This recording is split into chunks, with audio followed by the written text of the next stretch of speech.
India. With a population of over 1 billion people, it is one of the most diverse countries in the world, with over a dozen major religions represented. There is a timeless beauty to its culture and landscape, but it's impossible to ignore the majority of the population that lives under $2 a day.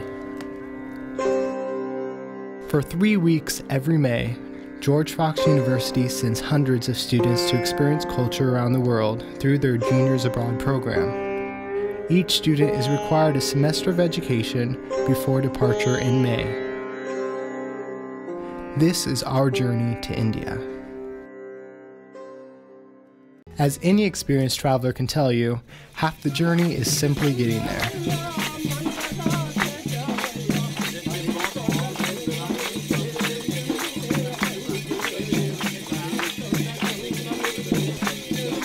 Halfway through our 14-hour flight was a small layover in Frankfurt, Germany, and we continued our way halfway around the world towards India.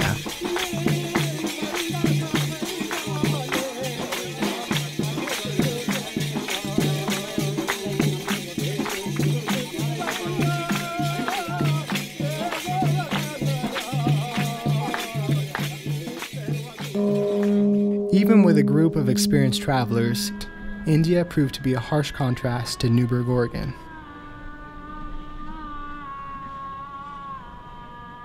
Within a few days, and still adjusting to the 103-degree weather, our group boarded the bus towards Agra, home of the seventh wonder of the world.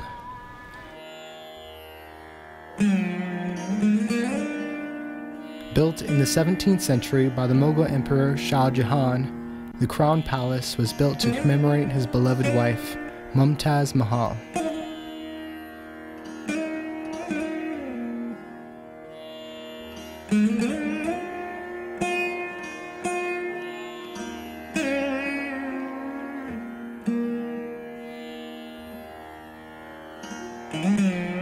We traveled by plane across northern India to Calcutta, which proved to be a little more hectic than the peaceful Agra.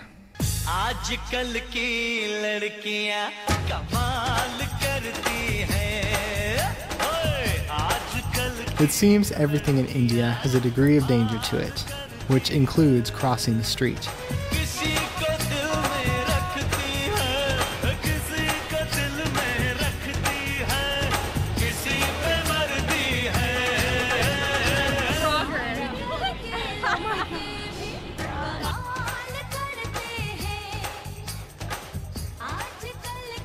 Our leaders on this trip have been amazing. I've really enjoyed them.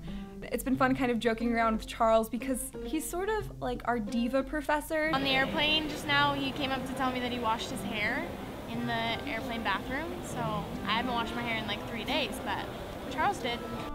Now I've been given some criticism from some of the students that I act a little bit like a diva, D-I-V-A.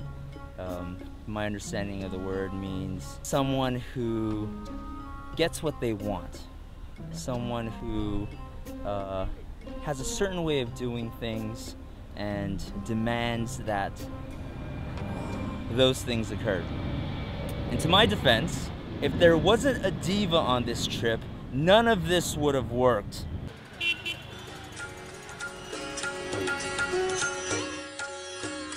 After a long train ride, we finally arrived in Alma, the orphanage in Nellore.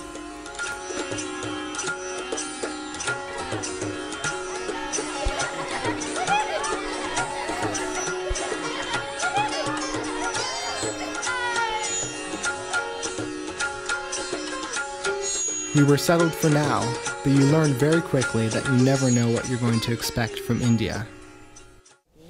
I have a question. Come here. So, I have a couple of pigeons that are coming in my bathroom. Okay. Birds, they're stuck up in a corner. Okay. What should we do? In the bathroom. Coming in. Oh gosh! Oh my god!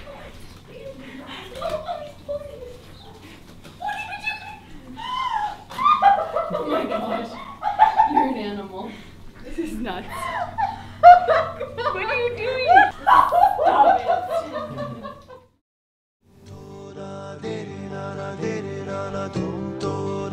Traveling by ox cart was the perfect way to start off our ministry in the villages surrounding the Loire. One of the unique aspects of our trip was our ability to minister through education, providing medical and hygiene basics to the villagers. It was a really cool experience overall. Like, I didn't know what to expect. I hadn't done anything like this before. So it was interesting. It was hard. Like, people would come up and they're like, I have chest pain. And I'm like, okay, sounds kind of bad. You should get it checked out. I don't even have a pill for you. They wanted a pill. I don't have a pill for you. I learned that you can't fix everything, and that nursing isn't just about, the quick fix or, getting them the antibiotic or fixing that cut. It's about treating the person as a whole, and everything has a start, and sometimes you have to search through someone, even if it's hard and you can't speak their language, and that it's just not about fixing the problem, it's about treating the person as a whole individual.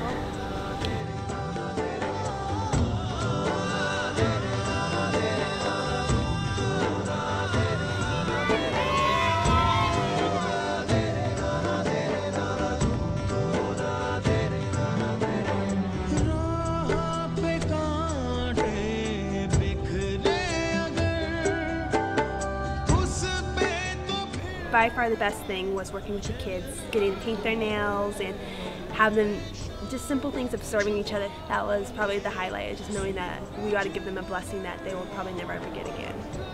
It was difficult knowing that we were only there for 3 days and that it was just such a short time period to be with them.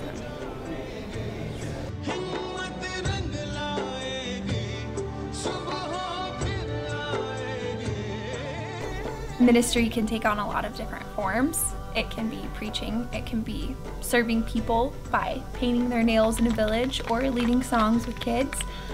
It can be letting people serve you when you think that you're there to serve. It was a learning curve to realize we are honoring them by letting them serve us. Over 20 days after we had arrived, it was already time to return home. What I learned is that India is always full of surprises. Whether it comes from its people, landscape, or pure natural beauty, this country will never cease to amaze. One thing is certain, India is an adventure that I will never forget.